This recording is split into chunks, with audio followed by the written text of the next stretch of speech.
Okay, so this is Tony and Daniel from Bag Monkeys Airsoft, and we're doing an updated safety video. So to start things off, I want to make one thing clear. There's a big misconception out there that airsoft guns are toys. You know, because they have this orange chip on them that makes it look like a toy. There's plastic on it. Right. Some of these things are plastic. I mean, you know, they don't make a lot of noise. They're not recoiling. Some of them do, but most of them don't.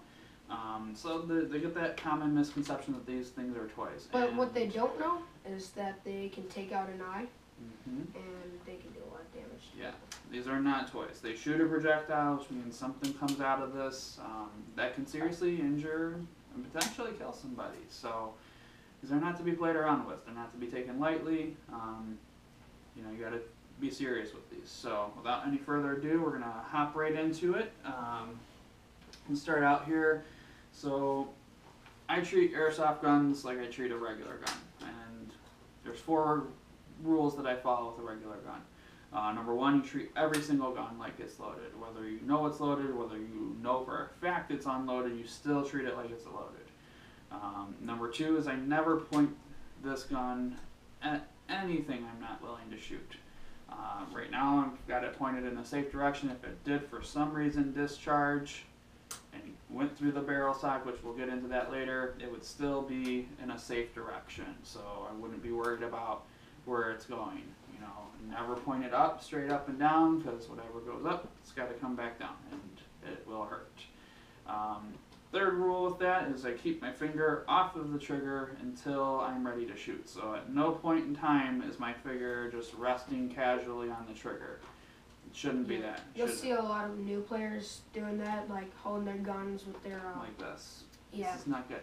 If you're on the field and you see people doing that, tell them, you know, hey, get your finger off the trigger. You never know what's going to happen. Right, exactly.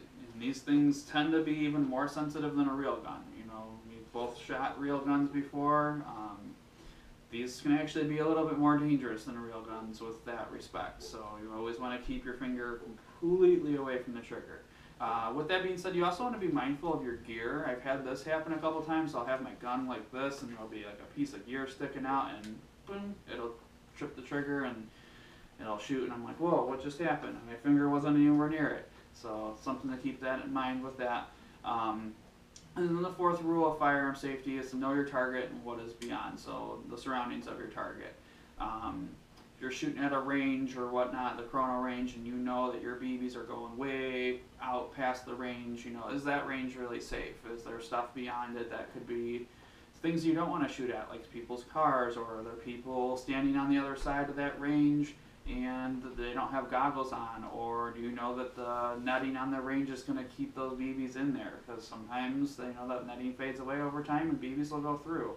You play at a paintball field, sometimes the nets are meant for those paintballs, but not really meant for the airsoft. Yeah, and a lot of times fields are like fields that are being used. A lot of times I've seen them like back to back, and there's no net, so you got to be careful where you're shooting them. Right. So you just got to make sure you know what's going on, and too, gameplay wise, you want to know what's, you know, where your target is and what's around your target, because I've not been to any single field that allows friendly fire to not count. So if you're playing around, you're playing a game, and you're shooting at the bad guy, and a friendly steps in front of your firing line, and you keep shooting, you're going to hit them, and they're going to be out because you shot them. Friendly fire counts in most of the time, most of the places that I played at. Okay? So that kind of goes over just basic safety, but we're going to get into some pretty serious depth here on some stuff. So let's go over face protection. Sure. So eye protection, which is the one thing we didn't have. So we're going to pause.